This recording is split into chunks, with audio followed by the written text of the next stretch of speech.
Welcome to Spockcast. This is episode 50 for the first time live in Technicolor. Technicolor on the big screen. We're live. Woo! Live. Okay. Woo-hoo! So how do we get out of the screen here? Let's stop the sharing so we can just... There we are. That's Jonathan, and I'm Tim. This Jonathan there, and there's this Howard the Duck poster, and it's Back to the Future poster. And Yep. I know Justin's jealous. All right. So if he ever listens to the show, who knows? All right. Well, let's just dig into some fact check there. Fact check. Well, the only thing that I could come up with for fact check, it's been a while since we've recorded. We took a little bit of a summer hiatus since we all had places to go and things to do, and it was a little dry sci-fi wise. Yeah. It was pointed out by our number one fan that we talked about the Cats trailer in the last episode when we were doing our trailer-orama. And we never actually circled back and talked about how damn bad that Cats trailer was. I didn't watch it. That's how bad it was. Yeah, it was. I could just imagine how bad it would be, right? It was maybe the dumbest thing I've ever seen put to film. And I've seen a lot of bad movies over the years. Right. But it looks epically, tragically, like I'm embarrassed for those participating bad.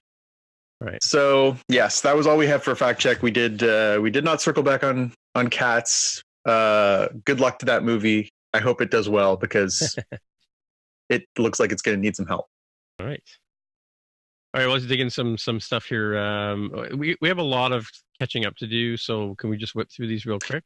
Yeah, there was a few things that I thought we should probably touch base on because we hadn't really talked about them so far. So I wanted to. Well, we got one posted here behind me about Spider-Man is out of the MCU thanks to Disney/Sony standoff. Yeah, and the follow-up item to that is, no, wait, he's back. So we haven't recorded in so long. We actually literally circled all the way around from Spider-Man has left the MCU thanks to a standoff. Oh, no, wait, they've actually come back to the table and settled that. So that was a big kerfuffle, and we probably would have made many mountains out of that little molehill. But they've got it all straightened out, and apparently for at least one more picture, Spider-Man picture, and then apparently at least one other MCU movie, we're going to get Spider-Man back in the MCU, which is great news. Cool. Obviously, a fun character and deserves to be part of the MCU. It's a shame that there's this weird business arrangement that leaves them out hanging out there, but. Yeah, while you do that, I'm going to just go over here. I'm just going to do this real quick. There we go. Just for our fans. By the way, it's episode 50 in case I end up cutting the actual introduction. Oh, by the way, welcome to episode 50. I'm Tim Mitra, I'm in Toronto, Ontario, and I'm joined once again by Jonathan Cohan in Mr. and Mississauga, Ontario. Hey, hello, everybody. We're back. Woo! All right, cool. Now I can stop sharing. All right, so back to where we were. Where did we leave off? Well, we guess we can talk about Disney Plus, right? Yeah, Disney Plus. So we also got some news sort of late in the summertime about Disney Plus. They had Disney had its D23 conference out there in Anaheim, and they dropped another bunch of new shows on us, which is exciting. So we got 3 new Marvel shows that are going to be on Disney Plus. We got Moon Knight, we got Ms. Marvel, and we got She-Hulk, all of which really interesting potential series. And we also got confirmation that they're finally going to circle back and do Obi-Wan Kenobi on Disney Plus, starring Ewan McGregor.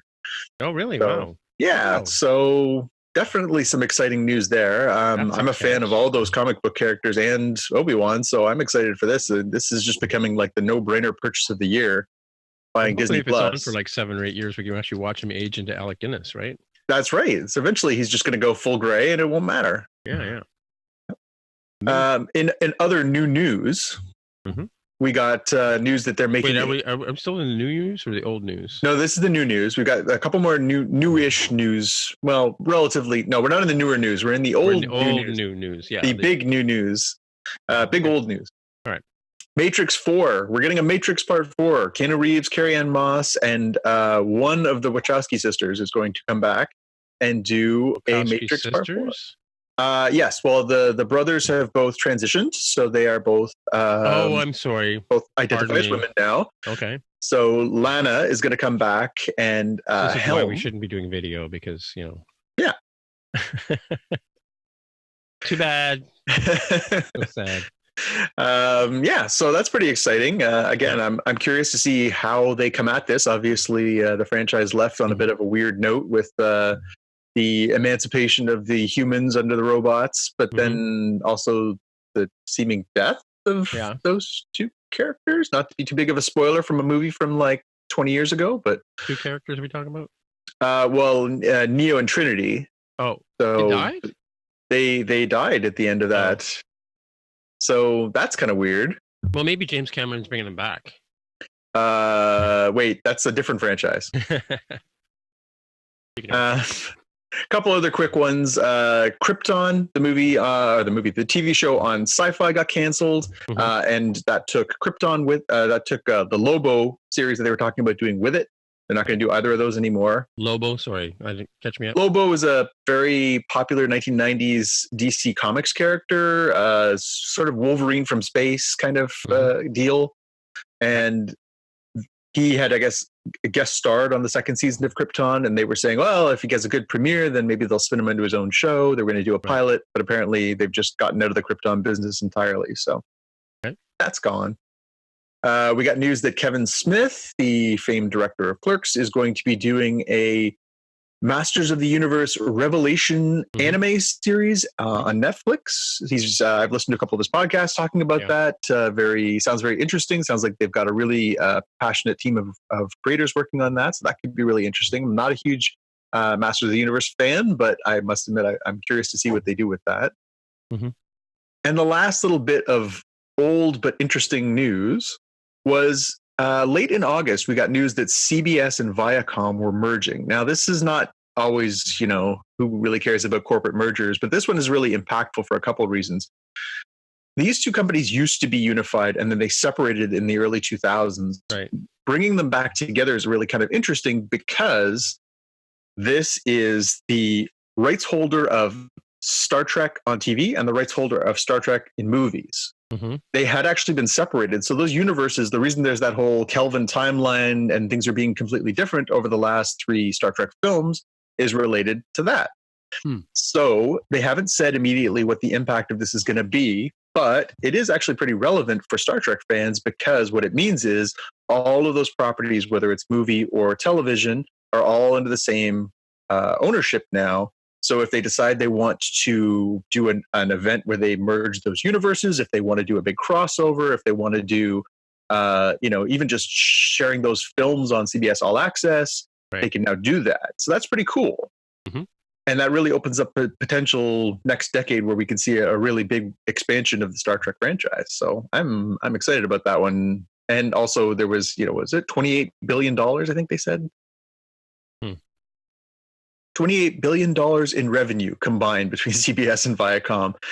This merger actually makes them bigger than Comcast, bigger than Warner, bigger than Fox, bigger than Disney, as far as U.S. audience share. So this is the single biggest audience share in America right now is this new merged company. Oh, okay. So yeah, pretty cool. All right. Let's get to the newer news. All right.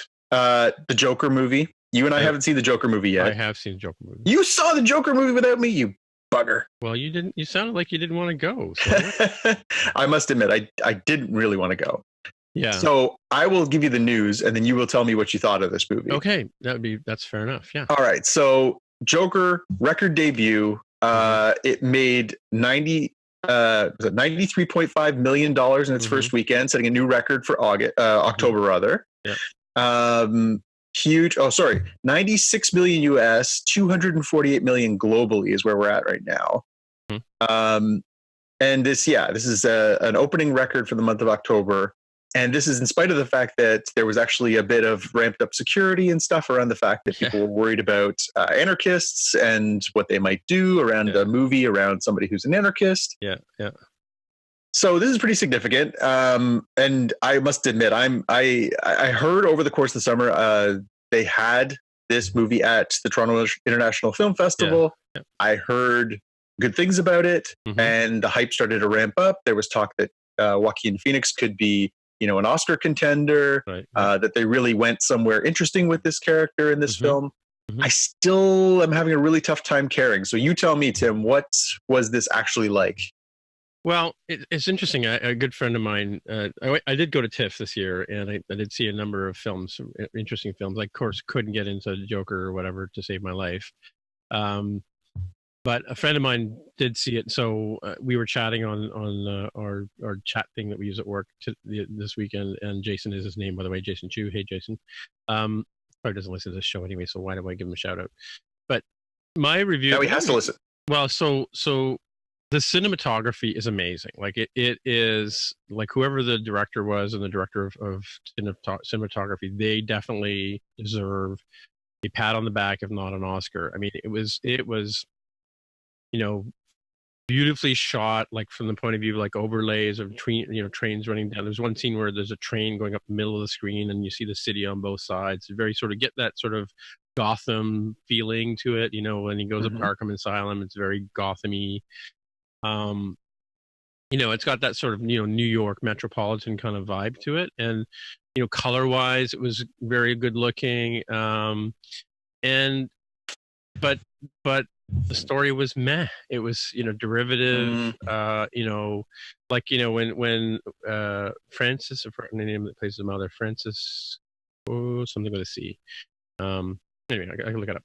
But anyway, she's pretty good in it, but she's a typical sort of Aunt May, kind of character. I do have a question for you, and I don't think this will spoil this for you specifically, but because you've read the books, right? And you've might have read a Joker comic or two in my time. Yes. Okay, one or two at least. Right. Maybe one or two. So, is he related to Bruce Wayne? Not in the comic books. Not in the comic books. So I don't want to spoil this for you because you haven't seen it yet. But yeah, there's an implied relationship. Frances Conroy plays his mother, apparently. Frances Conroy, yes. Yeah, I think I got her. She was from 6 Feet Under, and I got her confused with the mother from Sopranos, right? Yeah, yeah. Like you can see here. Like here's an example of a picture. This staircase is in the film a few times, and you see the Joker as what's his real name? I forget. Joaquin Phoenix? No, the character when he's not Joker. Which character name did they go by? What's the Joker's real name? In the comic books, I don't know if he's ever properly been named. Oh, okay. He's named here. They named him in the movie, obviously the original Batman movie. Yeah. And I think some have sort of picked that up and run with it, but I don't remember if they've actually given him a name in the comic.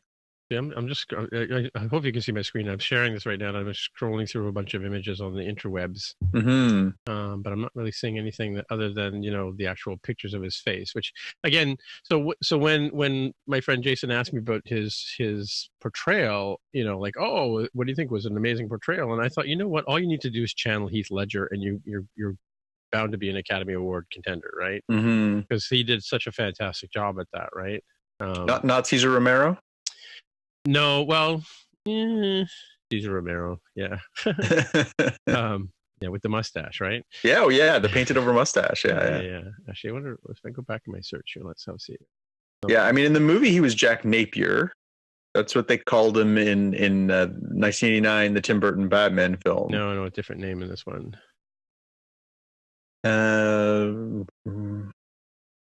This is supposed to be. Oh, hang on. Here we go. Apparently, it was a couple of years ago in the comics. I must admit, I'm a couple of years behind in my Batman reading. I'm only caught up to about 5 years ago. So yeah. Let's see. Well, I can go to the IMDb as well. Hang on. Oh, it says Jack Napier will be the name of the character in the comics. Wow. In the comics. Yeah. So apparently that's what they've named him in the comics as well. Well, you guys see us go to talk about IMDb all the time. Let's just do that right now. Oh, where the hell did it go? Joker. You have to click on the actual link here. It works much better on the iPad. Let's see. Who does he play? He plays Arthur Fleck is the name of the Joker in this movie. Oh, yeah. That doesn't ring a bell. Yeah. So I don't see any 169 images. Let's see. Sort of point to it's just talking about the cinematography. Anyway, you know what? Would I have gone out of my way to watch this movie? If you watch the trailer, you've seen a lot of the character portrayal nuances, In fact, I think in the trailers, they give away a lot of the story. They do expect the audience to empathize with Fleck in the story, right? Yeah. As this downtrodden, abused, a misunderstood guy, right? Yeah. And there are some they play with his mental issues fairly well in the movie. I'm not going to give that away either, but yeah.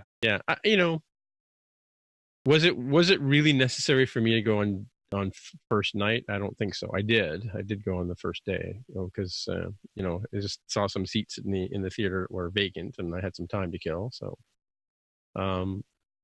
I wouldn't like it's the Solo of DC movies. Whoa, that could be taken many ways. Well, I mean, I still wanted to see Solo. I think Solo is still a good movie to see in the theater. It's got lots of, what's her name from Fleabag is in it. I didn't realize it was her. Yeah, she was the robot though. It's not like you got to see her. Phoebe Waller-Bridge, yeah. Yeah, well, but you get her mannerisms and things, which is and her expressions and stuff. But yeah, yeah. And I did watch it again. I watched it again to sort of see the twist in the end there and all that kind of stuff at the end of Solo. That is right. Mm-hmm. There is no when the credits roll, get out of your seat, go to your car. There's nothing at the end. No spoilers there. Me and one other guy waited, and it was like nothing. Yeah. So I mean, I don't know. I mean, so has DC had any really decent movies in recent times?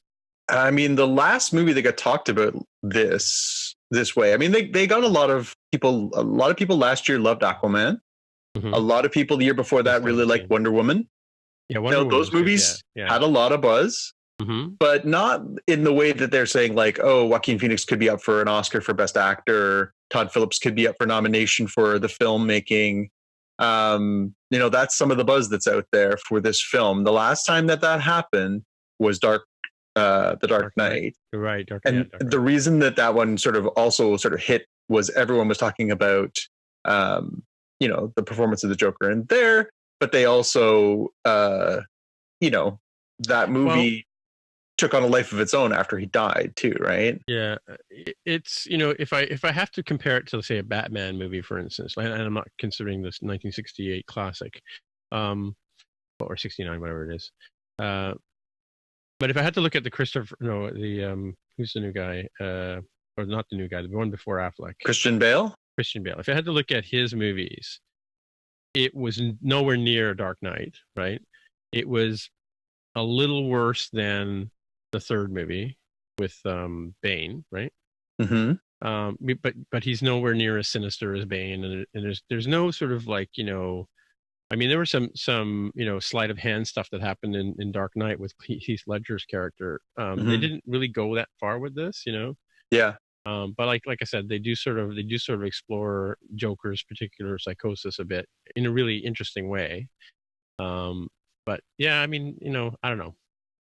I think a lot of people will wait till it comes out on the Netflix and the Hulu and whatever, and I think they'd be well advised to unless, I mean, I don't get me wrong, I love going to the theater and watching movies in the theater.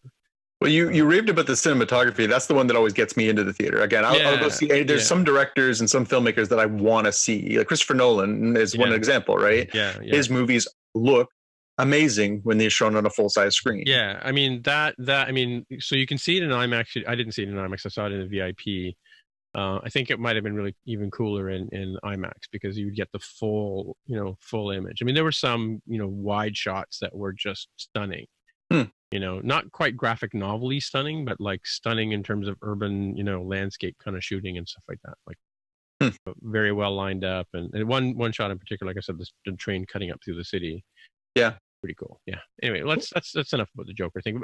Did we talk about the numbers? I mean, it's phenomenally huge. It's like the biggest movie movie release in October, and yes, it's made October almost a dark time or something. $250 million. Yeah. Well, typically this time of year we see a lot of horror movies, as you'd expect, around Halloween.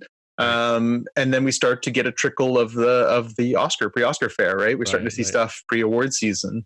So this one actually is sort of a sneaker because it's kind of comic booky, but it's not. It's kind of horror-y, but it's not, and it's kind of Oscar bait. Yeah, I'm not going to go into the horror because there is some definite horror, but I can tell you this much: I can see why it was at TIFF. Yeah, from that point of view, yes. If you're a movie, what do you call a movie file? Or what do we call movie file people? Cinephile? Cinephile. Cineast? Yeah. If your thing is, movies and large screens and with the popcorn and the whole bit, it's an interesting movie. Not a date movie. No. Unless your partner's really into the whole DC universe kind of thing, which that does happen. Yeah. There's a weird spot for movies like that. It's somewhere between there was that whole kerfuffle this week, right? Francis Ford Coppola, or was it was talking about how Marvel movies aren't cinema; they're only movies. Mm-hmm. So I don't know. This one seems like it's sort of straddling that line between cinema and movie, right? Mm-hmm. Mm-hmm. Yeah. I don't remember what the other movies I saw. Oh. So we move on to our trailerama here. Yeah, you just hit that. I'm just making notes for after the show before I forget. Go ahead. So should I share this, or how are we going to? You can take over the share. I think. Can you? Oh, can I? Oh, all right. Let's see. Stop share. Hold on to your socks, kids. I'm going to take over the sharing here. So how do I? Let's see. Okay. Podcast no share. All right.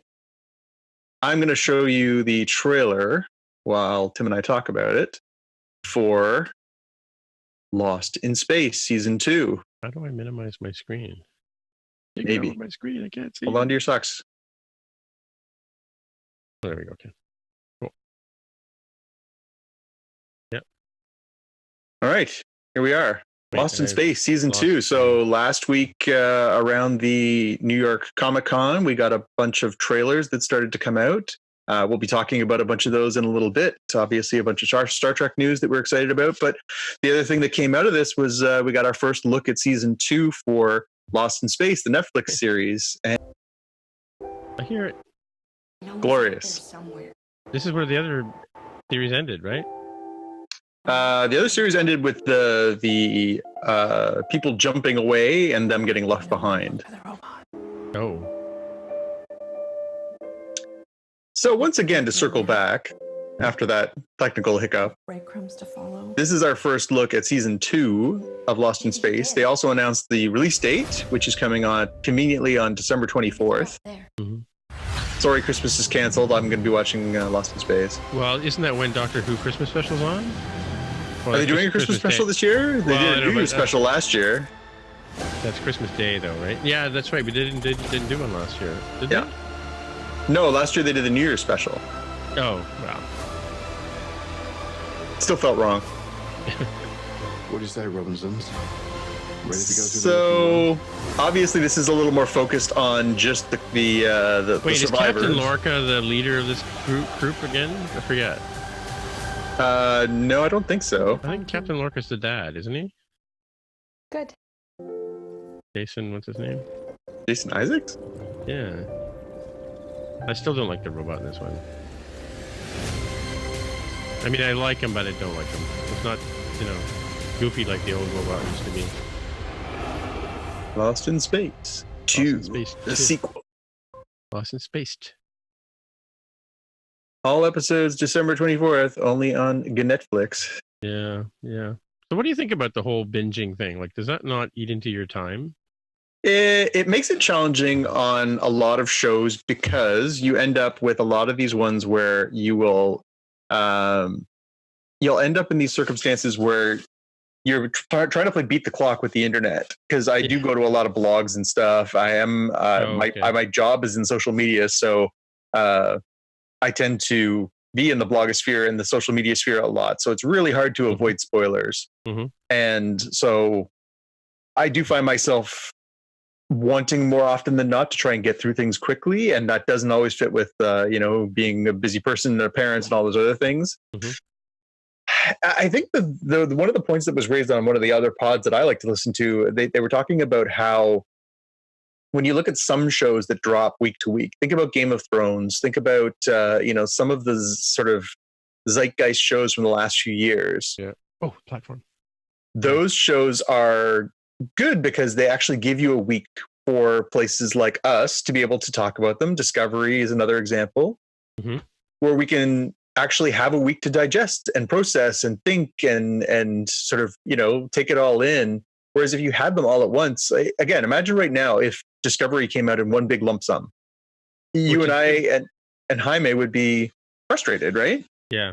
We'd have a really long episode of Spockcast. Well, yeah, it'd be like, okay, we're going to do our annual Spockcast episode, kids. Stay tuned. Yeah. And it's the same thing for Game of Thrones and some of these other sort of more contemporary shows that come week to week. Yeah. I think I like the time to digest a little bit. Stranger Things dropped over the summer in July, and I didn't finish it until into August because I just had other priorities and responsibilities and other things going on. Right. And I lived in fear that it was going to be spoiled for me, and that's not a fun thing to do. There's talk that Netflix is considering doing that for some shows going forward. Not all shows, but some shows going forward, that they'll drop week by week. I started watching Explained. Have you watched the Explains?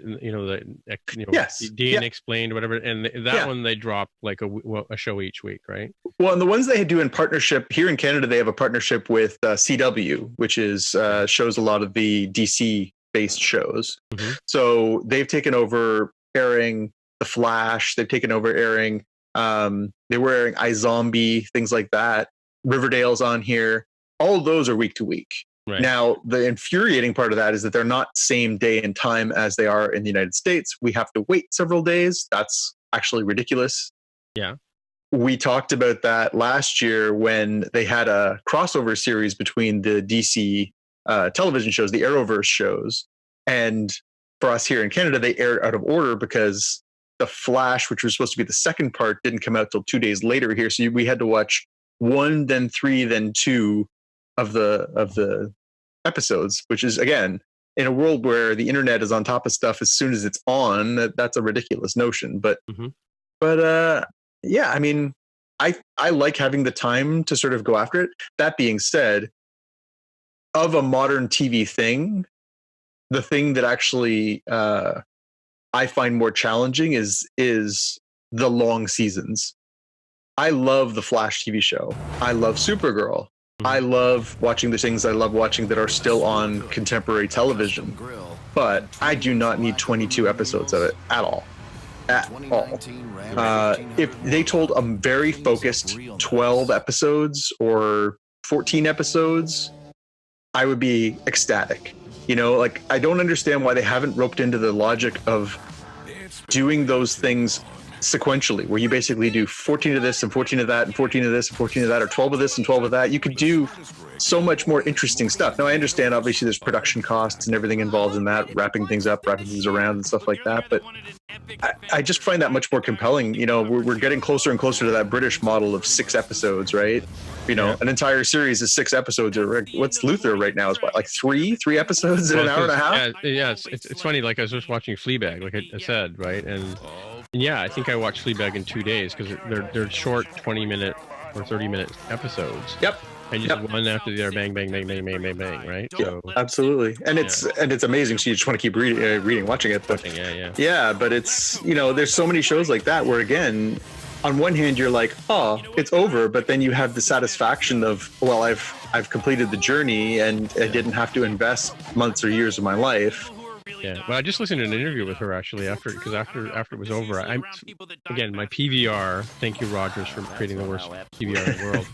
So for the whole summer, it recorded all kinds of episodes of Saturday Night Live, and then this Saturday, the one episode I wanted to watch when I wasn't at home, I went out and watched The Joker because I knew that Saturday Night Live would be recording. I got home at 1 o'clock in the morning and went, oh, let's just see what the monologue was, and there was like no recording. Yeah, so I had to go and hunt, and trying to find Saturday Night Live on YouTube at a day or two later is horrible. So, but anyway, that's another weird one. So, but I saw an older interview with her talking to Fallon, let's say, or either Jimmy Fallon or Colbert, saying that she was talking about coming back to do Fleabag. So apparently Fleabag started out as a play, and then she did it as a story, like as a series, 6 episodes, like traditional British format, right? And then which is, I don't understand the 6 episodes as opposed to 13 like we do here, right? In North America. where we drive on the correct side of the road. But why stretch it out, right? Like that's the theory, right? If you tell a story, tell the story and what it takes to tell the story. Right. Anyway, so, but then, so I think but I don't know if did Fleabag come out and then you had to wait for season 2 or? Yes, it did. Okay, because I just went and watched season 1 and 2, and no, I watched season 1 before I watched season 2. But I mean, like, was there like a pause before season 2 came out? Yeah, like a year. Oh, okay, all right, like a year. Okay, well, apparently she's not doing a 3 or. Yeah, no, she said if she revisits it, she plans to do it in her 50s. So, but that's again, that's good. It's good in its own way. Again, clearly she's obviously a very, very talented person, and I admire people who aren't just married to that one piece of art, who live off that one thing over and over again. Mm-hmm. So. Yeah, interesting. Well, let's move on. I mean, we could talk about this particular subject over and over. We probably will, but probably will. What's next? Next up, another trailer. Should we try this one more time? Oh, should we do a trailer? Okay, yeah. All right, let's try this one more time. Oh, I can see your screen. Well, then that means it's working. Yeah. The little thingy, the loading thing is spinning. Hold on to your socks. Full screen, folks. Here we go. This episode of Spockcast brought to you by this advertisement here, which we're not getting any money for. We can neither enforce the values of RAM nor deny them. Right. Did they blow up real good? Here we are, Rick and Morty season 4, our first full trailer. Obviously, how long has it been since last? It's been a couple of years. I think almost 3. Wow. Yeah, it's been a long break. Obviously, in that time, they negotiated a new contract, so they're going to do multiple seasons, which is really awesome. Nice. Yeah. Just like Futurama, right? Yeah. So they come back strong, but they've announced, we're finally going to get our first look at Rick and Morty new episodes in a long time. Some familiar faces in there. I saw Mr. Meeseeks from season 1. Right. Yeah.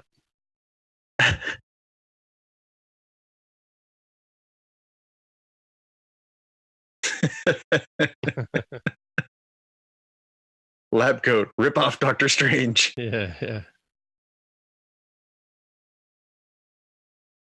Mr. Poopy Butthole, also back from season 1. Yeah.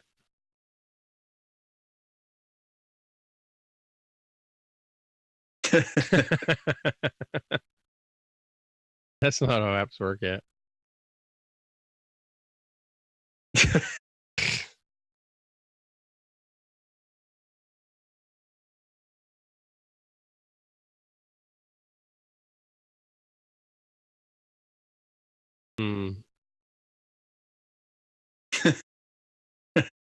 So have you seen have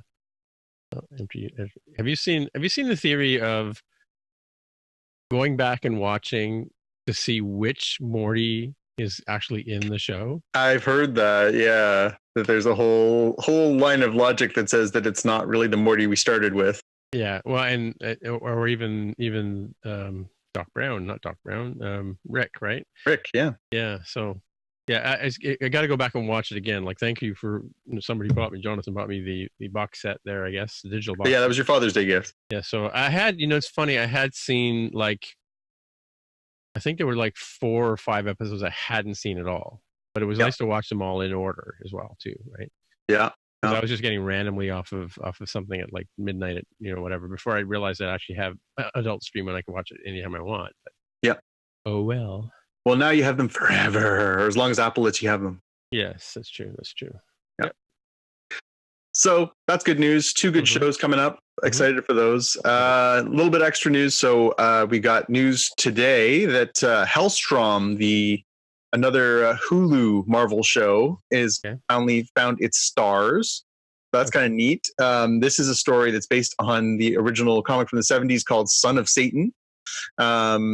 And so they've announced today, let's see, this is from Deadline, fresh off a role as besieged President Elizabeth Keene on Homeland and an unforgiving stint on Netflix's Unbelievable, Elizabeth Marvel joins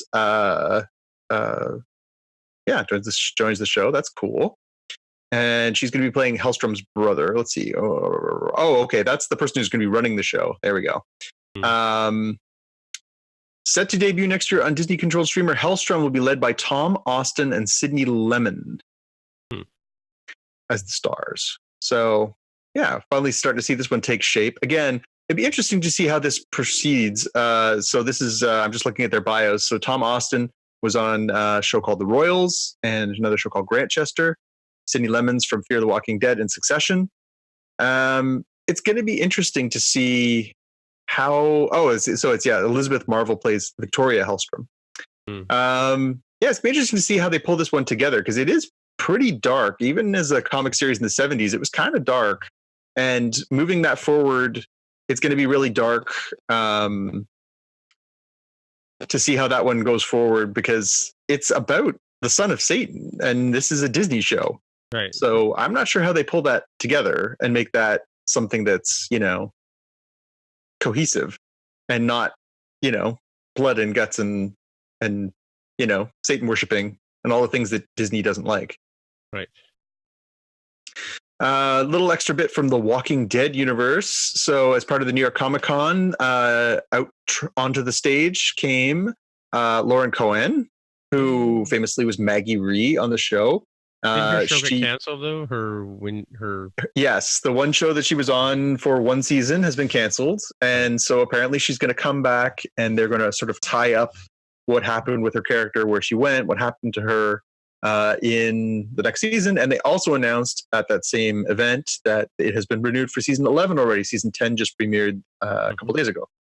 So hold on to your socks, kid. There's more Walking Dead coming. They also showed the first trailer for the new Walking Dead show, which I have not seen yet, so I'm not going to go too far down that rabbit hole. But so we're headed towards a world where we're going to have 3 Walking Dead shows and apparently some Walking Dead movies in development too, starring Andrew Lincoln as Rick. I have news on that front, and this is it's a Spockcast news, I guess. Who else would care? But yeah, I am not watching season 10, and I stopped watching Fear the Walking Dead. Oh, okay. And I've taken them off the rotation on my PVR. I've lost interest. Yeah, I did not watch any of season 9 of Walking Dead, and I have only watched the first season of Fear the Walking Dead. Fear the Walking Dead was getting good, but now it's just it's after a while, like we had George Stroumboulopoulos on one of our podcasts once, and I asked him if he watched the show, and he said no. He says because I know how it ends. Yeah, right? yeah, and he's right. In retrospect, because it never ends. It's just an ongoing. We have to go get some resources. And these a-holes are trying to kill us and take all our stuff, and how many times can they flog that horse? Oh wait, these guys are way worse because they wear death masks, and yeah, and these like little kids are surviving on their own. Like, give me a break, yeah. Well, again, that's the problem with all of these sort of post-apocalyptic things, is that the notion plays itself out. And I will say, there have been some interesting ups and downs, but it does become a little unrelenting, and especially in a show, that has been criticized for being, murder porn. It does really kind of keep going. You're like, oh, I'm attached to this character. Oh, they introduced some new characters. Oh, I like that character. Oh, they killed that character. Oh, there's a new character. Oh, especially when you start losing longtime characters like Rick and Maggie, and they did kill off some major characters over the years too. So you kind of have to really be invested with a handful of people that have been around the whole time. But, right. Yeah, I'm not too far on board. I keep telling myself that eventually I'll catch up, and when they finally wrap it up. But comic books are like this for me too. There have been some comics that have been around for ages and ages and ages, and I just couldn't keep buying them month to month. So now I buy them in a collected edition because it just seems to go on forever. It's only a select number of titles that will sort of have a little story arc, or they'll have beginning and a middle and an end. So many of these just keep going and going. Well, and then there's so much of it. Like it's like people complain about podcasts. Like, how many different podcasts can you listen to? And they'll drop and listen to us for a while, and then they'll go off and do something else, and maybe they'll come back later. But or they'll binge it like from the very beginning, which is surprising. But like there's so many books to read, there's so many movies to go see. Yeah. Movies is the one format, like I mean theater movies is the one format where you go to the theater and you watch it, right? Well, and we talked about that before. My longtime stance is that it's the last place where you don't just sit there with your phone out while you're doing it. Yeah. If you're, that's true. Good point. If you're sitting at home and you're listening to music, you can have your phone out. If you're sitting there watching TV, you might also have your phone out or your tablet or your computer or whatever. The movie is sort of that last place where, it's not okay to have your phone out and you're really immersed in the moment. That's why I like going to see movies in movie theaters. Yeah. But no, I mean, you're absolutely right. And even, my son says that all the time, I can't decide what I want to do most. I want to play this video game, but I also want to read this comic book, but I also want to watch this movie, but I also want to catch this television show. Yeah. So for me, I'm producing podcasts and I'm writing code and I'm trying to learn new stuff. And I just don't like watching television almost becomes an invasion, especially if I have to pay attention, because a lot of times I'll have TV shows in the background and, I'm watching a new Colby Smothers, not Colby Smothers. Yeah, it's Colby Smothers. I thought that was a character name. Stumptown. Yeah, I'm watching that, and it's really interesting. But again, it's a cop show. Like, how much attention do you really need to pay attention to it? There's a few things in the corner you might miss if you look away, but you can almost just hit rewind and watch it again. But so I do. But like most of the time, I'm working, I'm coding, I'm doing research, whatever, and I just don't have time to read or play. I don't play games. I mean, we talked about the Apple Arcade on Spot or on the other show, More Than Just Code, because none of the other guys were running iOS 13 or they didn't run the beta program, so they couldn't get into playing the arcade. So I signed up for the trial of arcade, and it was supposed to renew next week. I just canceled because I just don't play enough games to warrant paying measly $4.99, but still, or $5.99 Canadian, but still. Yeah, I don't play enough games to warrant the expense. So yeah. No, it's fair. It's fair. There's only so many hours in the day, and like I want to get into doing painting and whatever, and printing T-shirts and stuff, but doesn't buy it. Can we skip the next two stories and just end the old news, or is there anything really interesting in the old news that we need? The old news, I think we can skip entirely. Okay, because I want to jump down to the main stuff. The main enchiladas, because at the end of the day, like. I don't know if you heard, or you listened to the episode, but I was on a podcast the other day where I did a talk on neuroplasticity and how it applies to learning and how people in my industry, developers, can use it to their advantage, but anybody can. I mean, like kids can use it in school, you could use it in your work, whatever. Mm-hmm. I'll link to that podcast. It was from OK Production, but they asked me in the podcast because I mentioned Spockcast, right? And they asked me, so am I a Star Trek fan or a Star Wars fan? Mm-hmm. Like, which way do I lean? And I'm like, to be honest with you, like, yeah, I've seen a lot of Star Trek, but I missed a whole whack of seasons out of, like, the whole last bunch of seasons out of Voyager, right? Mm-hmm. I watched the last couple of episodes to see how they got home and stuff like that. But I just, like, a month ago, I watched the Borg episode or just a couple of weeks ago, I watched the Borg episode where 7 of 9 goes back and finds this sort of faction of Borg people who have this imaginary world, matrix world they can go into and relate, even though they were all connecting over the network kind of thing. Mm-hmm. I'd never seen that episode before, right? And or the one where 7 of 9 gets in trouble because she's doing the time traveling thing, and the guy who's causing the problem is the guy who's running the program, and that one. Yeah. But I never saw those anyway. And same thing with the Next Generation. I stopped watching Next Generation after a whole while, so I can't say categorically whether I've watched every single episode of the Next Generation either, right? Mm-hmm. Deep Space Nine is a gap there for me as well, but I have seen every single Star Wars thing, and of course I watched Star Trek when it first was on TV, and then I watched it in reruns forever. I think I was with me and 5 other guys were watching it throughout the late 70s there, early 70s I should say, and because it was like it was on every day. It was like the Flintstones, and you just kind of you ate cereal while you watched Star Trek kind of thing, right? And my sisters would tune it out and not even watch it. But but Star Wars, I don't know, I seem to be drawn to Star Wars for some strange reason. So it's much more digestible too. Again, for the longest time, it really was just about the central films. Yeah. There have been some TV show stuff in there, but again, depends how sort of expansive your idea of Star Wars is too. There are the TV. Well, I haven't watched Clone Wars. I haven't watched Rebels and Resistance, and all those are in canon now. Like those are all part of legit. As far as the company's concerned, those are real events that happened. So, you can decide whether or not those are important to watch overall. But Yeah, no, you're right. I mean, the thing about Trek is there's, and I think Xavier's felt that too. He was like, oh, maybe I'll start at the beginning. And I was like, it's going to take you years to go through and watch every episode of the original series and TNG and Deep Space Nine and Voyager and Enterprise. Yeah. By the time you work through, and you've got 13 movies to watch, and you've got this, and watch the animated series. Like, there's a lot of places to go. Now, confession, I have all those. They're on my shelf. And I've watched, I would say, every episode of every single series at least once, with the possible exception of, I don't think I've watched every episode of the animated series. I'm pacing myself because you cannot watch too much of that at once. It's a special kind of bad. Well, so here the thing about the animated, and this is where I'll defend the animated series, and that is this, right? Remember that Star Trek was only on for 2.5 seasons, right? Yeah.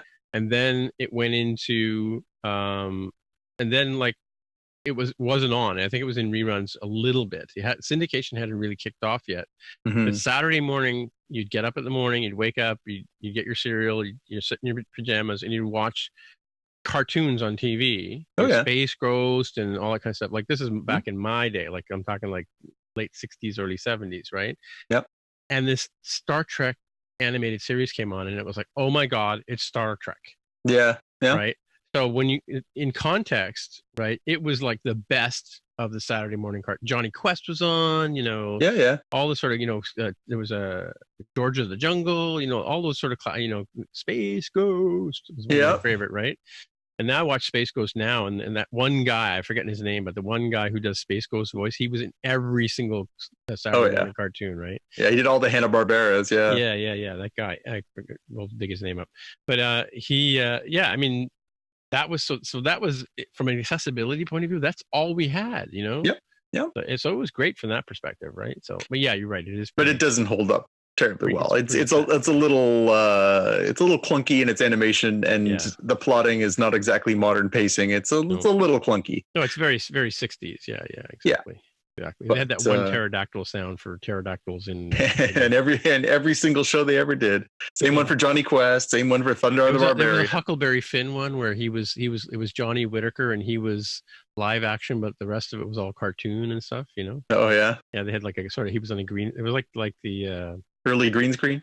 Yeah, not anywhere near like Who Framed Roger Rabbit, but anyways, the reason why we're paraphrasing and we're beating around the bush here, what we're talking about is the reason why we're here, and that is Star Trek, right? Star Trek, and we do, as those of you who stuck with the show so far know, that we do talk about everything else as well as Star Trek, but Star Trek is the focus of the show, thus the name, Spockcast. But so here we are. We've got the premiere of the Picard trailer. So we had a teaser trailer before that was, it did given us a little taste of what we could see. We saw that there was 7 of 9 little cameo. We saw that there was a cameo from what appears to be Data. Yeah. And a little taste of post Star Trek Nemesis Picard. Yeah. And now we finally get a look at the actual a little more substance, a little more depth. So right. I don't know how deep you went down the rabbit hole on this thing, but I noticed all kinds of stuff in here. Well, I did. I'm going to see if I can run it while we talk here. So, ooh, it's really loud. Can you hear that?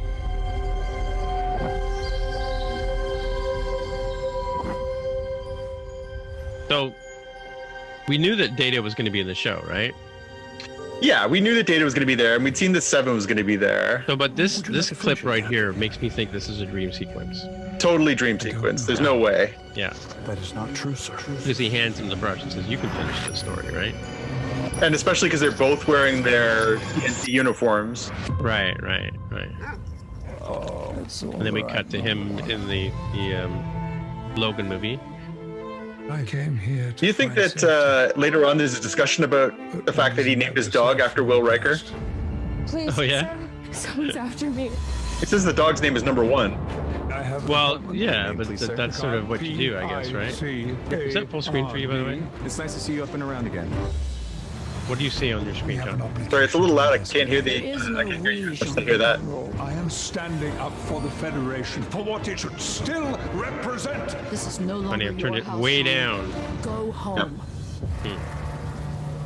I have to help. Oh wait, this way. You really How's that? wanna Is that go better? back out in Yeah, that it's better.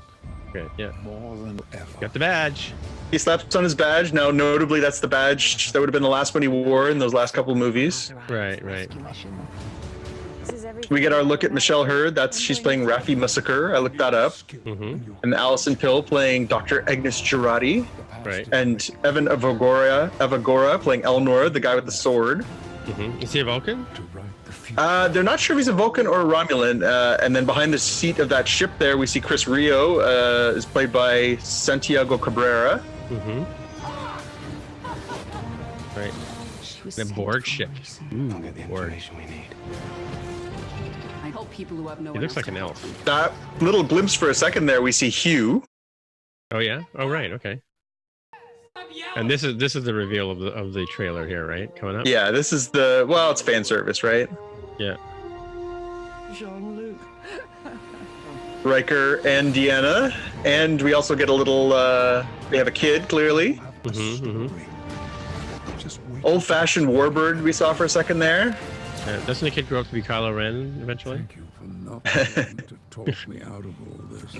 Believe me, I know better. I want them to cut to the kid and to have ridges on its forehead. Right. You know Mr. what? Worf. Mr. Worf. I don't know what recorded there, folks. So is Mr. Worf in there? No, but you'll recall late in the seasons of TNG, there was a little thing there between Worf and Troy, right? Right. Okay. They were an item. I think it would just be hilarious if they were like, why is our child half Klingon? Oh right. Yeah. So, two scenes in there that really caught my eye. Obviously, the fan service is there. We saw Data. Yeah. There's a one little clip in there where we see a room full of what look like androids. Yeah. With numbers on their heads. I don't know if you want to call it up and we can slow mo through there, or if we can just sort of talk our way through it. Let me bring it over here. So in the first, I don't know what people were able to see. Like I don't know what this. I have no idea what was recording. So yeah, we'll do that again. yeah, the first trailer we saw for the Picard show, we saw at one point Dr. Girardi, that's Alison Pill's character, opens up a drawer and we see a disassembled Soong. Oh wait, am I sharing? I'm not sharing. Yeah, we see a disassembled android. We see it could be Data, it could be Lore, it could be That other guy. yeah. What was the third one they called? I can't even remember his name now. B4. Oh, that's right, B4. That's right. D. It's nice to It'll be interesting to see what comes of that, because it almost seems like there's a little Borg android army kind of thing going on there. Mm-hmm, mm-hmm. I'm curious to see what that is. Right. Has Dr. Girardi been working on taking the next level of android? Are we going to see the next level of that scene right there? Oh, there. Yeah. Are we going to see the next generation of sort of the Data style androids? Are we going a little iRobot here? Yeah, like they look a little like Nouveau Datas, right? Mm-hmm, mm-hmm. So that really the person walking with him looks like a robot or an android too, right? yeah. So that scene really caught my eye. There's a scene where just again for like a flash of about 2 seconds, you see Hugh. So from the classic TNG episode, Power and the other guy from Blade Runner. I know. Yeah, we saw a little glimpse of Hugh, and that sort of caught my eye. This guy who's in every show ever. Yeah. And there's one little scene that caught my eye too, where you can see.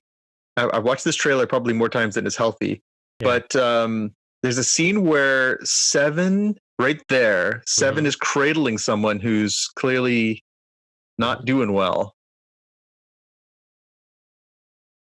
Yeah. And it's unclear who she's holding. She looks like she does in the rest of the show, so it looks like it's modern. So you'd think that if that was Chakotay, who she ends up with at the end of Voyager, that he would have gray hair by then, although maybe he dyes his hair. Maybe he ages really well. But could it be this guy here? I don't know. It could be, or it could It be. could be this guy here, the Vulcan. Well, so one of the speculations that I had read online, and I thought was an interesting notion, was could that be Icheb, the other Porg that was on Voyager with them? Right. There's Hugh. You just Hugh. slip past Hugh as he's creeping around the corner. There, that's Hugh, the former Borg that was set free in TNG. Right. So there's all kinds of little tasty Easter eggs in here. Again, I mean, not that we weren't both in the bag for this series already, but trying to sort of piece together where they're going with this story and how they sort of circle it back. Obviously, we see, an old-fashioned warbird. So Romulans are involved. So we've got Borg, we got Romulans, and we've got androids. Interesting ingredients for a good show. What'd you make of all this? No, I didn't spend nearly as much time as you did, obviously, watching this thing, but I think I caught all the sort of nuances. I wouldn't have recognized you anyway, but I don't know. I'm looking forward to it. It's only a few months away, right? Yeah, it's nice. We finally got a date, January 23rd. So it looks like it's going to be on every Thursday, like we had Discovery last January. Right. So that's kind of cool. We go back to our Thursday night, watch a Trek episode, talk about a Trek episode. So that's fun.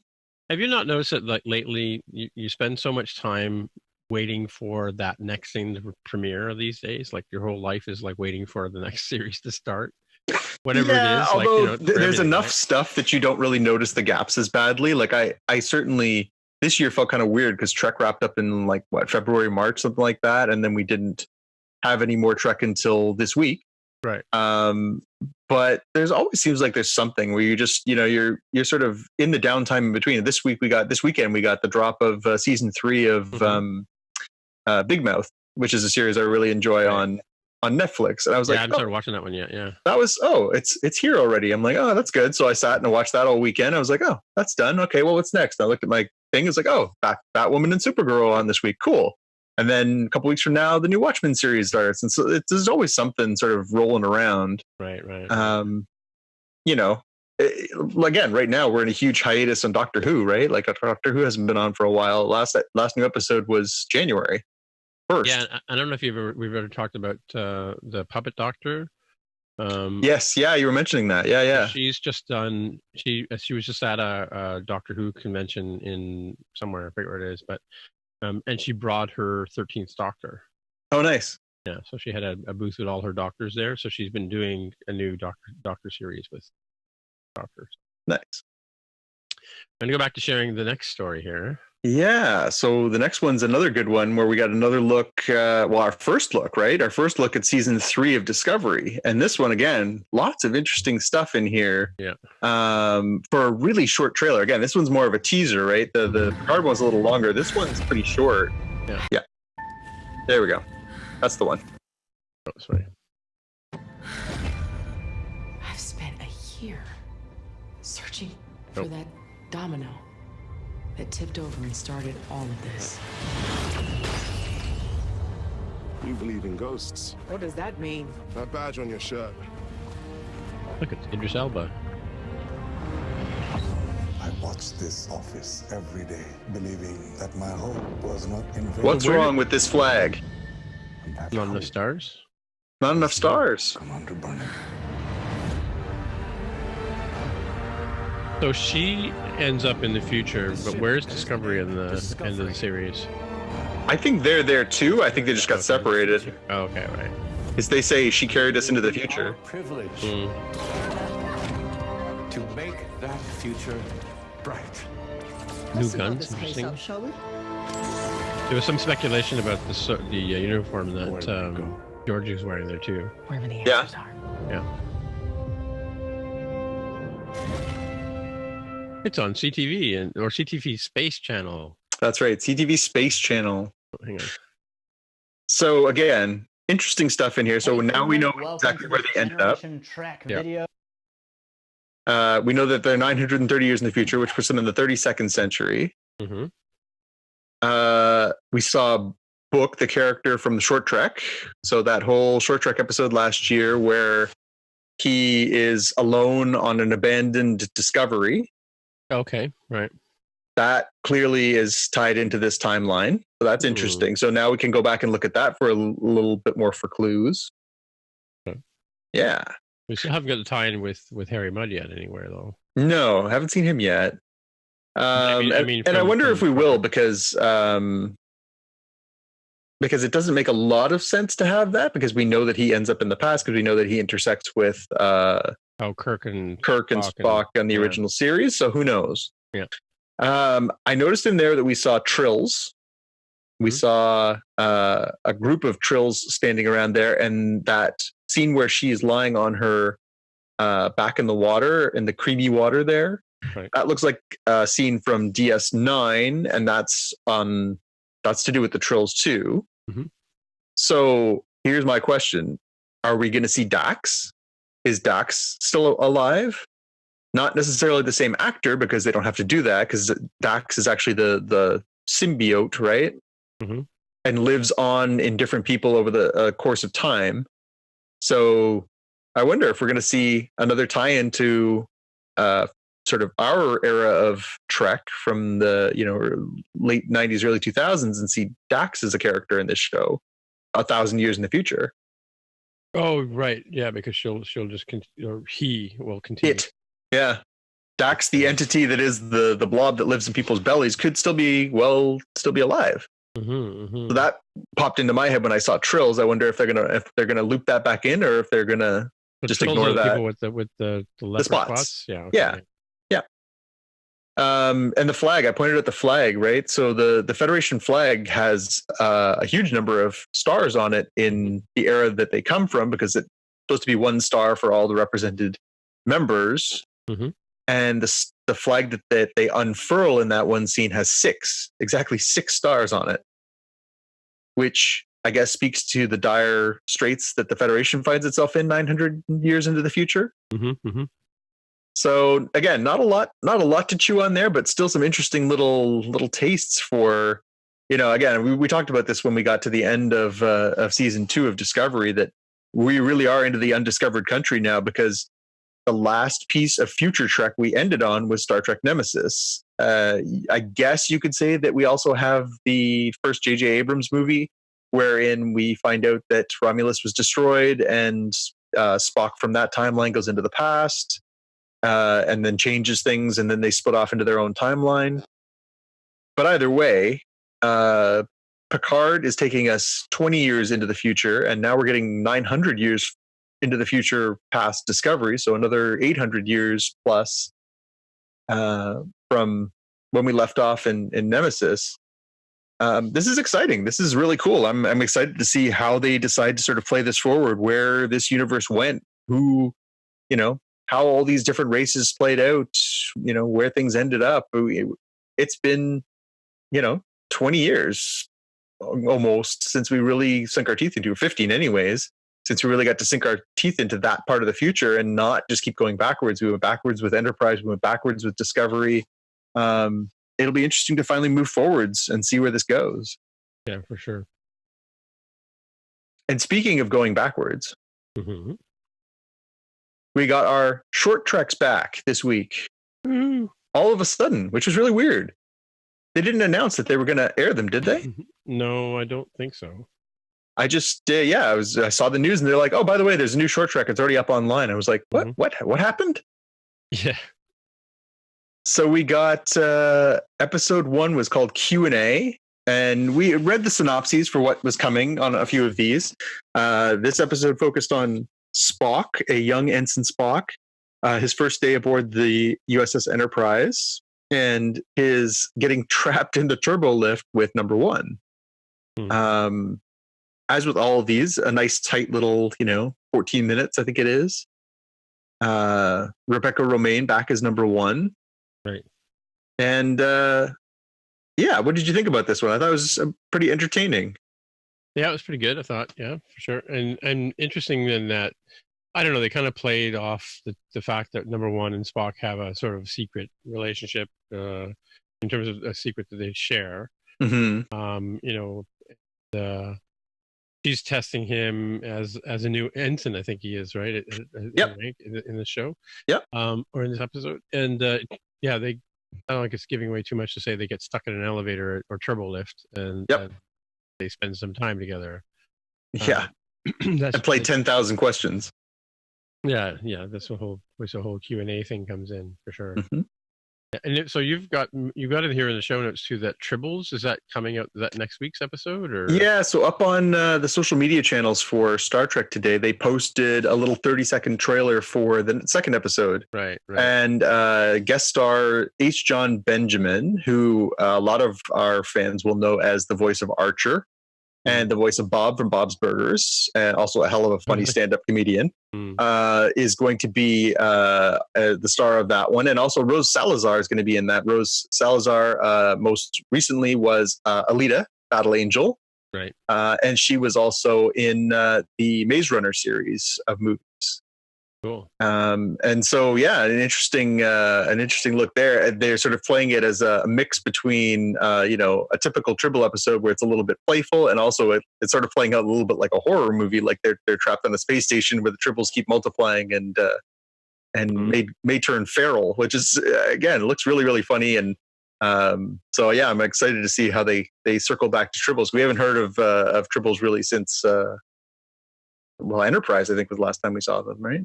Right. Yeah. Cool. Yeah, looking forward to that. I have to go and find what night's that going to be on? Do you know? Or Thursday? It's on Thursday nights. Yeah. Thursday. Okay, but at a weird time because it's a 15-minute slot, right? Yeah. I think they've been like chucking them in the middle of movies and stuff. It's a weird thing when it's on TV, but then they're popping them up the next morning on Crave here in Canada. Right. And I think it's on CBS All Access as well, obviously in the United States. I think that's how I watched it. Crave, that is. And I haven't looked it up. I know last year there was a real kerfuffle because the short treks weren't airing. So all the other territories outside of Canada and America, it airs on Netflix. Mm-hmm. But I know that there was a kerfuffle because they didn't put them out episode by episode on Netflix. They were putting them out all at once. Right. So I don't know. I haven't had a chance to look up to see if they're doing that this year. But hopefully they fix that for our international fans, because I know that's nobody likes to be left behind. We don't like being left behind here in Canada. I'm sure you don't like being left behind elsewhere. Everyone else. Everyone else, yes. All right. Well, are we going to bang off these last couple of things before we get to our watch list, or what? Yeah, let's just maybe do a couple sentences on each of these. And we have a few things that we haven't caught up on. I don't know if we want to go as far back as we had held off on talking about Spider-Man Far From Home because Jaime hadn't seen it last time we reconnected. Right. So we could sum that up with good, enjoyable. It's already available on Blu-ray. Enjoy it. Well worth a nice little epilogue to the Avengers Endgame. Certainly a little more uplifting after the bit of a bummer at the end of Endgame. I'm trying to remember. Did you and I go see that in the theater? I can't remember. Yeah, you and I and Save One saw that. Yeah. Okay. Cool. Yeah. And Stranger Things season 3. What did you think of that? I certainly enjoyed it. I think more than season 2. Okay. Season 2 it seemed shorter. Well, they went back to 8 episodes. So it was 8 episodes for first season, 9 for season 2, and then 8 for season 3. So they went back by an episode. I enjoyed the sort of teen angsty kind of stuff. That was funny. There was lots of humor played through that. The boys versus the girls, and some obviously they're becoming teenagers and there's romance and stuff like that. That was funny.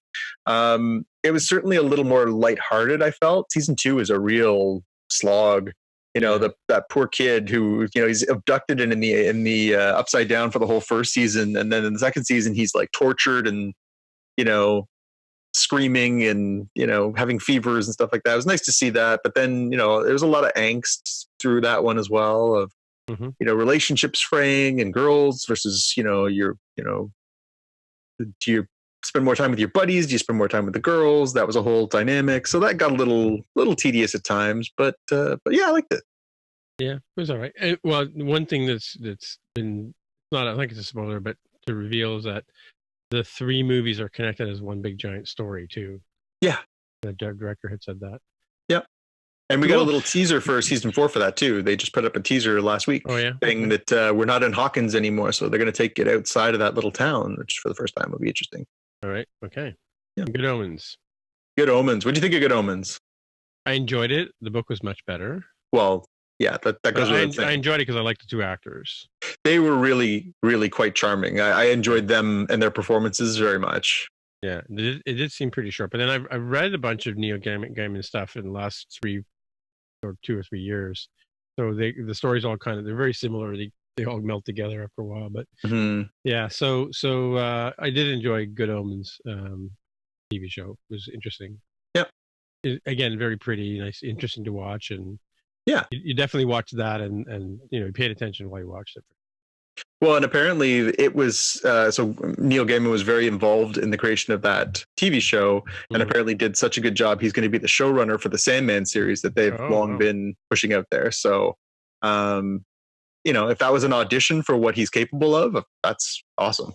Cool. I'm like very more excited for Sandman than I was before. All right, The Boys. The Boys. Now, okay, wait. The Boys is the movie that.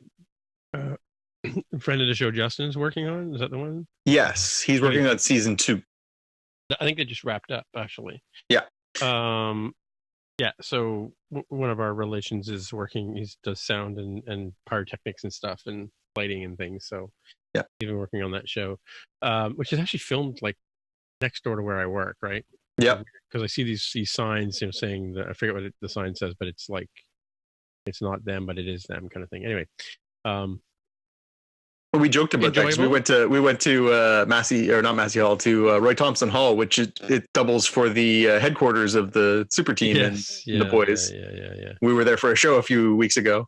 Yeah, so I liked it. I think it was pretty good. We can't wait for season number 2. Of course, the twisty end at the end. I mean, tell me you didn't see that coming. Well, I did, but I've read the entire comic. Oh, have you? Oh, okay. Well, yeah. I mean, would you have seen it coming if you hadn't read the? Yes, totally. It was very, very, very telegraphed. Yeah.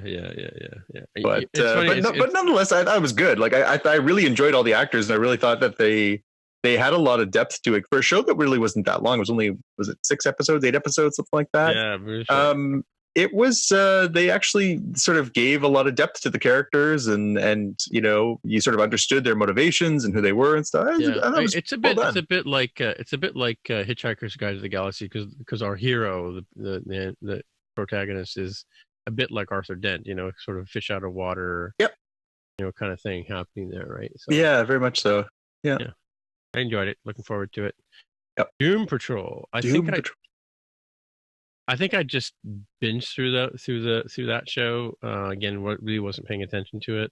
I don't know. I mean, again, what did you think? Let's ask you first, I guess. I loved it. I really did. I wasn't sure what to make of it because it was different from that perspective. I mean, like I said, how many cop shows can you watch? How many doctor shows can you watch? Okay, so how many superhero shows can you watch? It is unlike anything else. Exactly, that's what I mean. And that I will give it full marks for.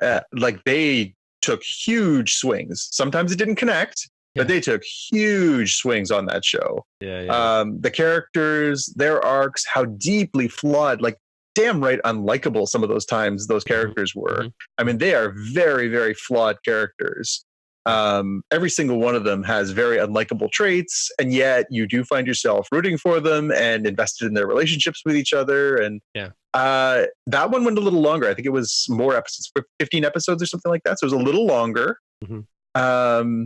But yeah, I just admired the hell out of that show. I like the weirdness of it. I always liked that comic book. It was always one of my favorites because it was just really far out there. They fight really weird villains. They have really weird existential, storylines and stuff. Mm-hmm. And I was worried that when I heard they were going to do a show that it would be a little sanitized.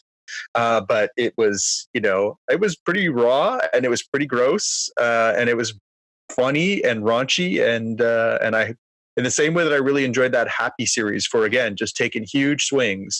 I'm happy to have shows that are really trying to do something else and not just be a story of the week monster show, superheroes beat the bad guys show.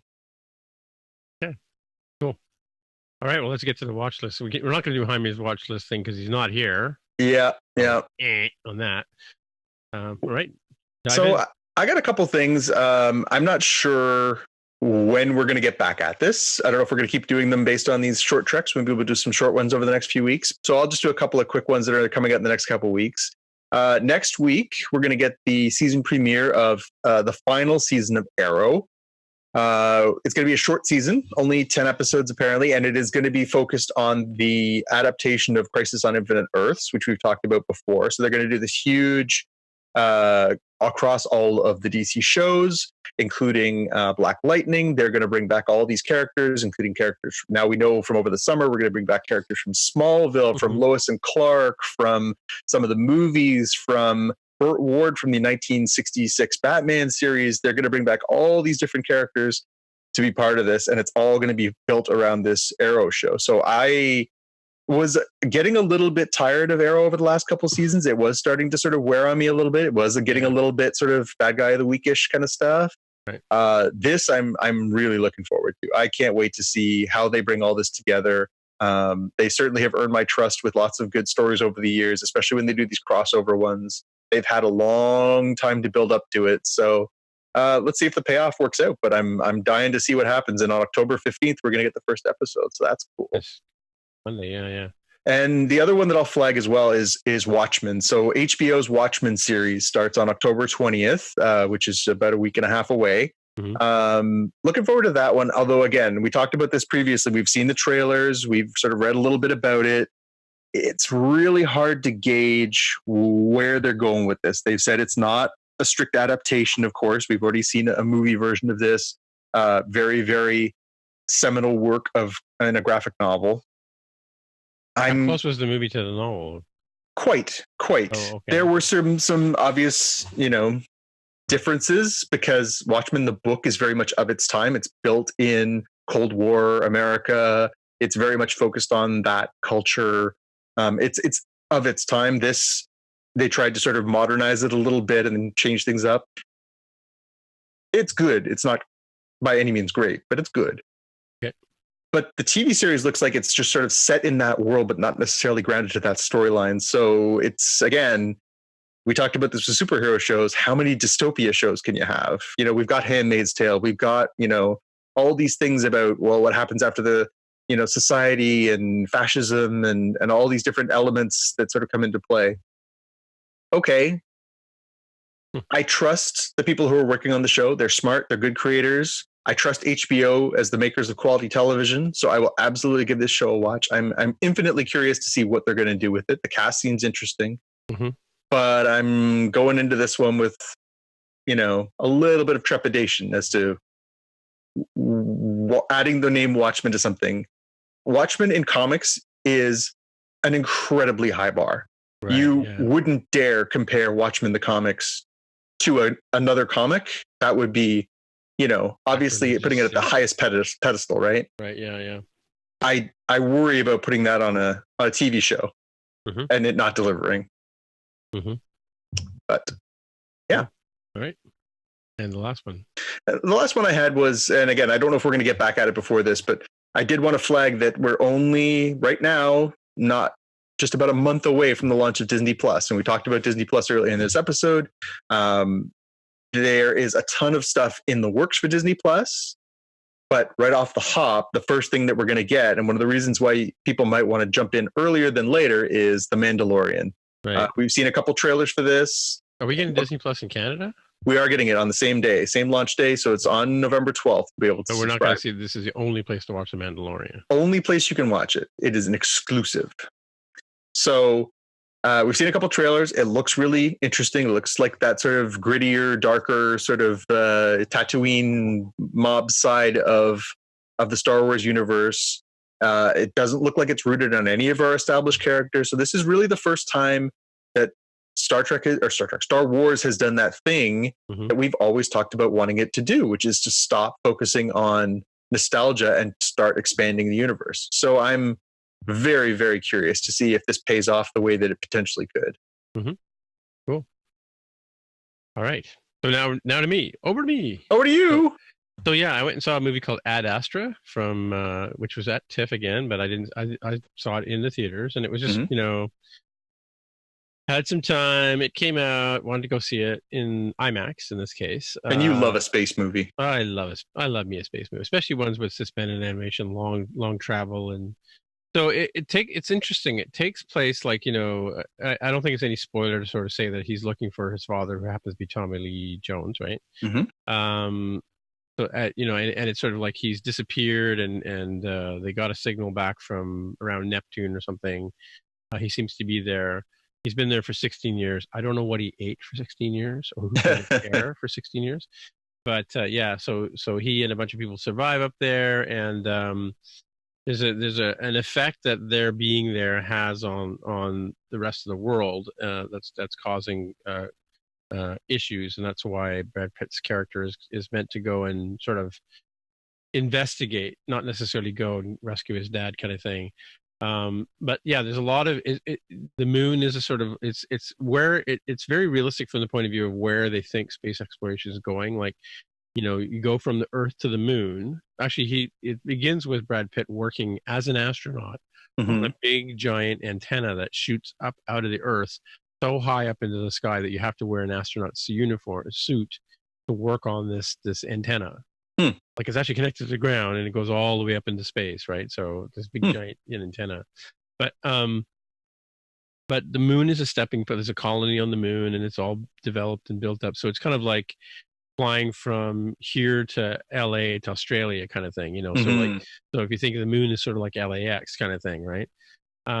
So he goes from the moon and then he goes to Mars, and Mars is where the sort of connection to the Neptune mission is springing from, and it's all sort of like need to know kind of basis kind of story, and but like I said, he's just been there to explore and so investigate. I mean, so he wasn't really going to go, but then, of course, being a Brad Pitt movie, he has to sort of hold a Tom Cruise card and jump on a spaceship and go off and save the day kind of thing, right? It's a bit of it was the space movie with Sandra Bullock. Gravity. It's got a bit Gravity-ish. Like, there's a lot of very unrealistic space events that happen that chances of survival are slim to none, and yet our hero gets through unscathed. Doesn't even have to break out a band-aid in the entire movie. And there's some sort of Lara Croft kind of leaping from one chasm to the other and grabbing on with his fingers. Again, totally realistic.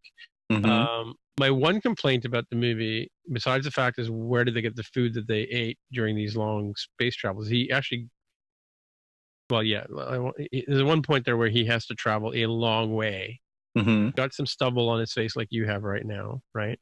And when he arrives back on Earth at the end and takes his helmet off, the stubble has not grown. Okay.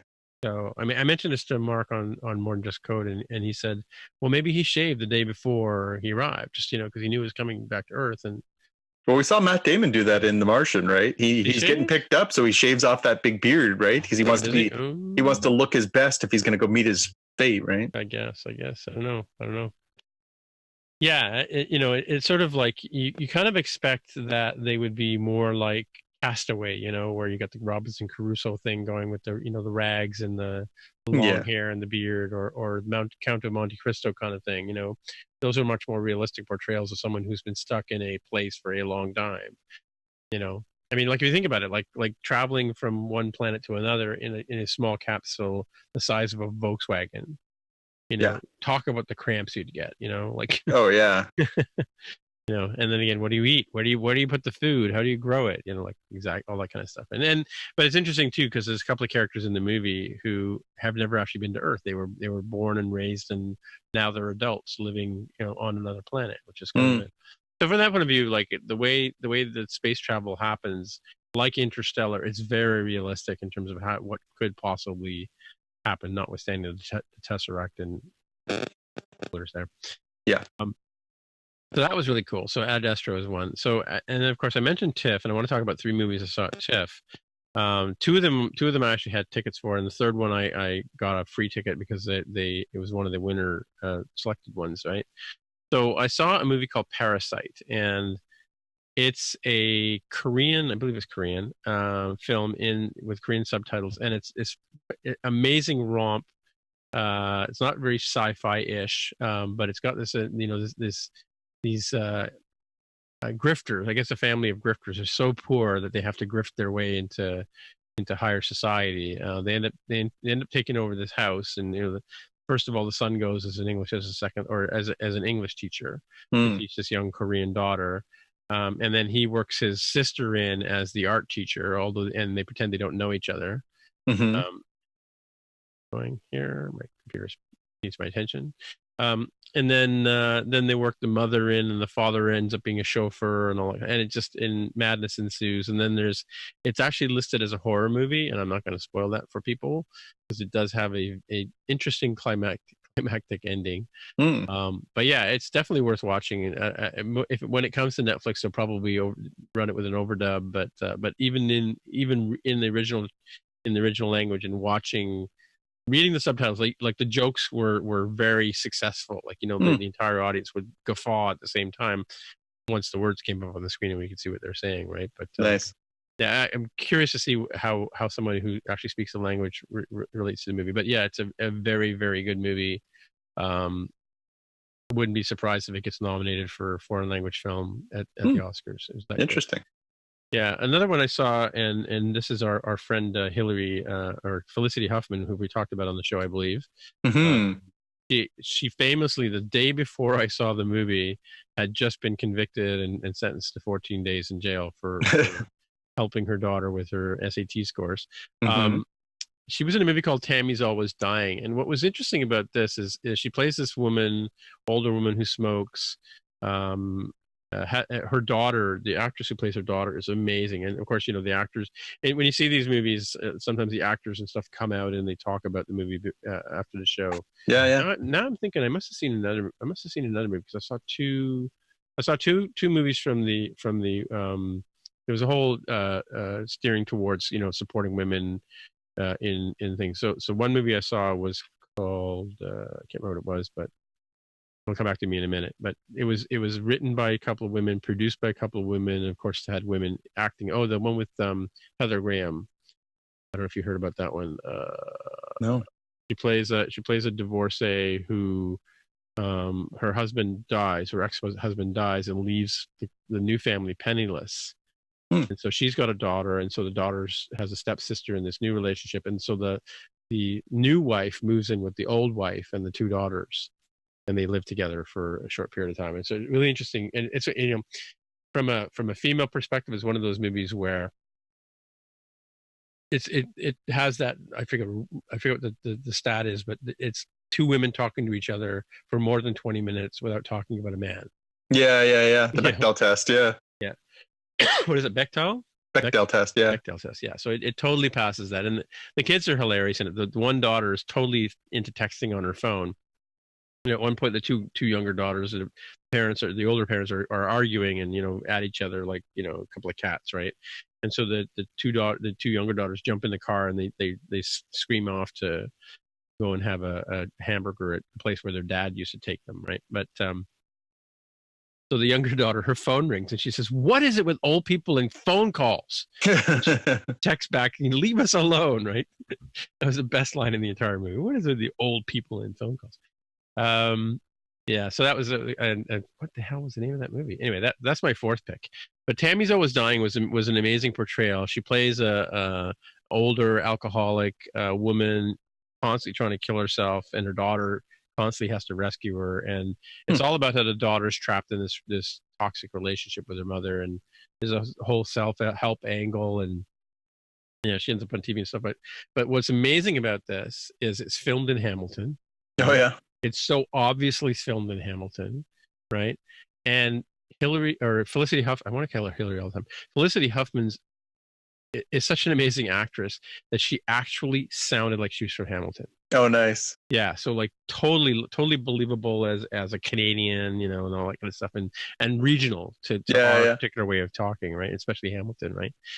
That was great, and Hamilton itself got applause at the end of the director came out, and they sort of said, "What locations did you choose for this film? It looked so much like Hamilton." She says, "We filmed it in Hamilton, It wasn't Toronto standing in for Hamilton. Hamilton's got a pretty distinctive feel. Yeah, for sure. And the last movie I saw, and again, so if you're a TIFF member, you get to go to see one of the winning movies for free. And the People's Choice movie was Jojo Rabbit. Didn't get into that one. Yeah. And it was like almost impossible to get in. In fact, I waited in the rush line, and the rush line was like probably 2 hours long, and there was no chance. And they had like 5 screenings. There was no way we would get in to see that. But they used to show it at the Roy Thompson Hall. Right, which would have meant that like it sit 3,000 people, right? Yep.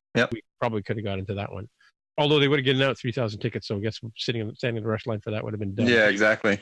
But the movie I did see, I actually called up and you had to call in. There was no online purchasing of TIFF tickets. It's horrible, by the way.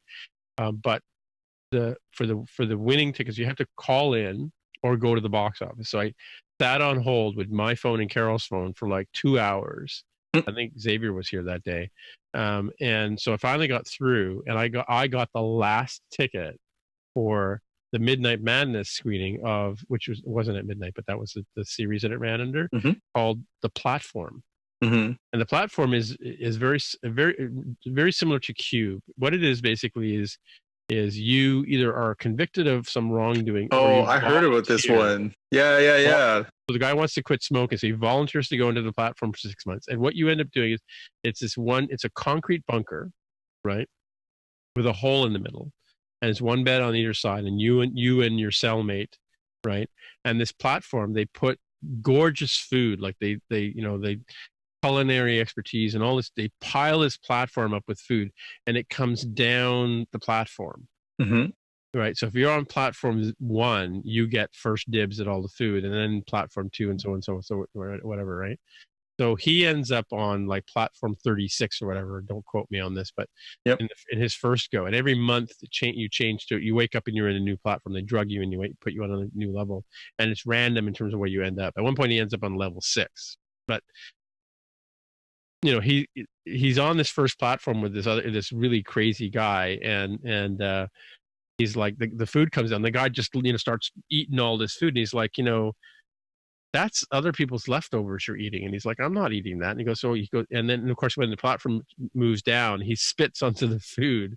Like the old guy spits onto the food of the people below. Like it's like, the people are defecating and spitting and whatever, and riding up and down on the platform to go from one level to the other. But then, at one point he ends up on the very, very bottom level, or very close to what he thinks is the bottom level. And it's like empty dishes. Right. So it's sort of this whole sort of thing, like, what would you do to survive in this situation? What would you do as a like at one point he's imprisoned he's in his cellmate is one of the people who put him in there. And she's going around and she's like making plates of food and then telling the people below, I'm setting up a plate of food for you, and you should do the same thing for the people below you.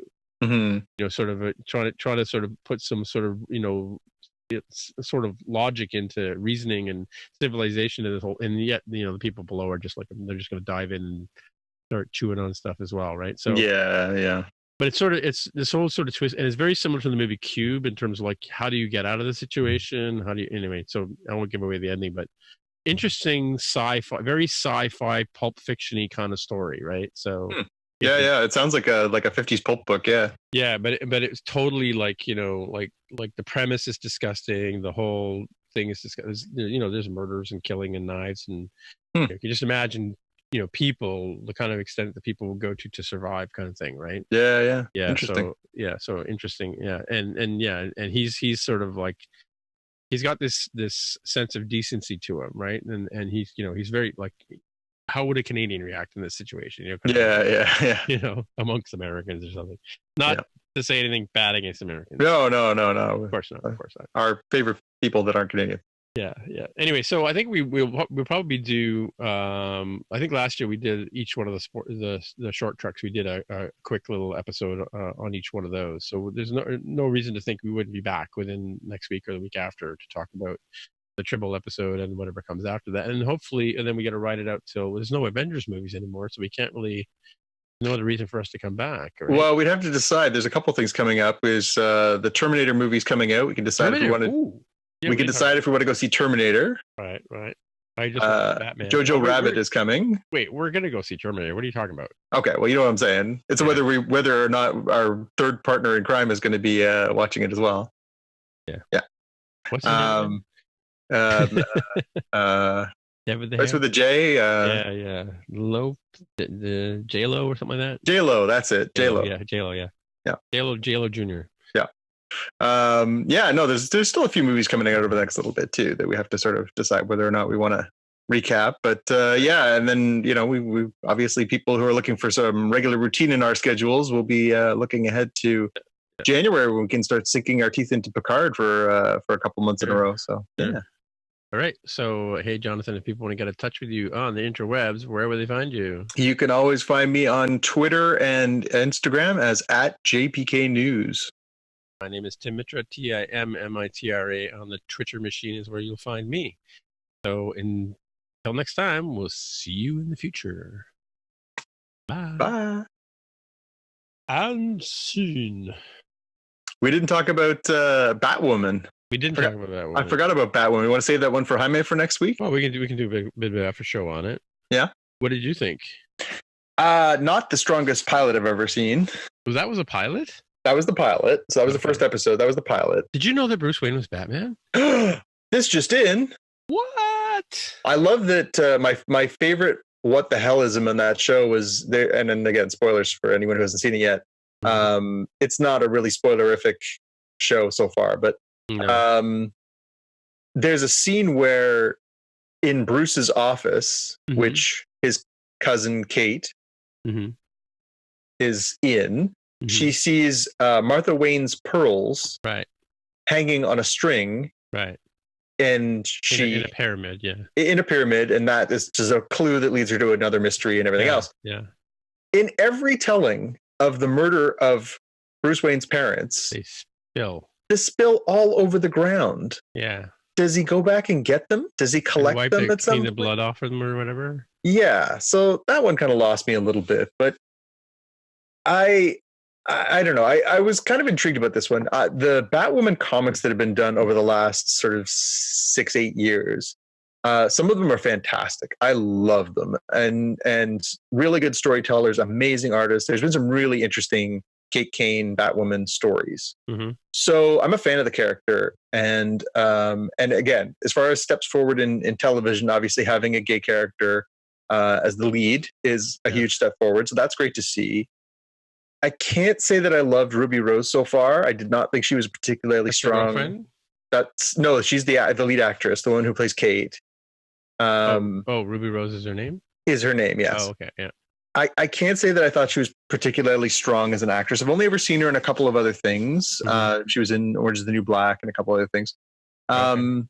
She's a little one note for me. Now, maybe she's playing it really subdued. Maybe she's going for a sort of nouveau Bruce Wayne thing. Yeah. But I found it a little bit like her range wasn't where I'd like it to be. Maybe we'll see better. Again, pilots are never the best example of what a show is going to be. It usually takes them at least 4 or 5 episodes to really sort of find it. So I'm in. I'll watch it. Right. But didn't knock my socks off. What'd you think? Yeah. Meh. Yeah. It doesn't. The thing is, the shows that I think I prefer out of the DC stuff that they're showing right now on CW, I like The Flash and I like Supergirl the best. Yeah. And part of the reason I love those is that they are atypical to the superhero stories, which we see so much from DC, which are really kind of heavy and grimy and things like that. The Arrow show and Black Lightning and even Legends can be a little bit goofy too, although there has been some sort of dark storylines in there too. But those ones are really sort of moody and dark, and that's what this one felt like. It feels like, as you said, it's like another cop show. It's another Batman show. It's villain of the week, and there's an overarching plot that lasts over the season, and then there's a new big bad for the next season. It's very Buffy the Vampire Slayer, but not as charming, funny, or well written. Right. So again, I'll give it the benefit. I'm certainly in, if only for the fact that it's going to be part of this big Infinite Earths crossover. Yeah. but yeah, I think, there's certainly room for growth in there. I think it's interesting where they're going with it. I'm glad that they're putting more women in the front roles. I think it's great that they're putting more LGBTQ plus characters in those roles, particularly the one who actually is that. That's another nice step forward too. Okay. Yeah. So again, great as far as inclusion, but I think it's also, you got to make a good show. Yeah, that's true. I'm enjoying Stumptown better. Yeah, I haven't tuned in for that one yet. Although I've read a bit of the comic, and and I like Kobe Smulders. I think she's good. So yeah, it's kind of like a tamer version of Jessica Jones. Yeah, it's like, what if Jessica Jones was on regular network television? Yeah, and couldn't swear and drink as much. yeah, because she does drink a lot. Yeah, I mean, I've watched 2 episodes so far. It's definitely got my attention, for a lot of reasons. But because I just don't watch cop shows anymore. And mind you, I'm watching The Rookie, so there you go. It's got Nathan Fillion in it, right? So yeah, that's another one. I never watched any of it. I watched all of Castle because, again, I like Nathan a lot. I think he's funny and charming and very, again, he plays a very likable character. Yeah, but Castle got really the same thing. It's like a crime of the week procedural. They did have some good, really interesting twisty ones in there, but a lot of it was just sort of crime of the week. And as soon as you see the face that you recognize, you're like, well, that's clearly going to be the person who actually committed the crime, because you wouldn't want to have an anonymous person. It has to be a good guest star, it was right. Network TV is unfortunately a little too formulaic at this point, and the formulas are all programmed into my cerebral cortex. So yeah, we'll see how it turned out. It was an experiment. It was an experiment, yeah. Story. You get what you get. You got a couple of goons talking about sci-fi stuff and trying out stuff. Pictures of me picking my nose while he's, talking. That's probably what you were going to get. So probably. We apologize. But you have to know where your horizon is, right? You gotta. Well, the problem is my camera's up there. Right? Yeah. Right, and I'm looking at you over there. Yeah, I moved. At one point, I had you sort of off to this side, and then I centered you so that at least the camera would be right over your head, so it's closer to the middle. I did the same thing too, but look up. I'm recording on my side, so I don't know what like right now I'm talking, and yet the green line is around your face. So, well, we'd appreciate your feedback, folks. Tell us what you think. I can change the view up next week, so you don't have to look at Howard and Marty. I'll got some other posters and. Something about pinning video. I don't know.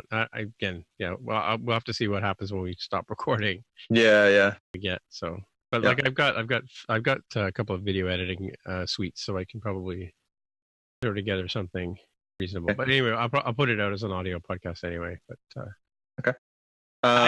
So why don't we pause our recording and we'll say goodbye, and then I have a couple of follow-up questions for you. So all right. So all right. Bye, everyone. Stop recording. Bye.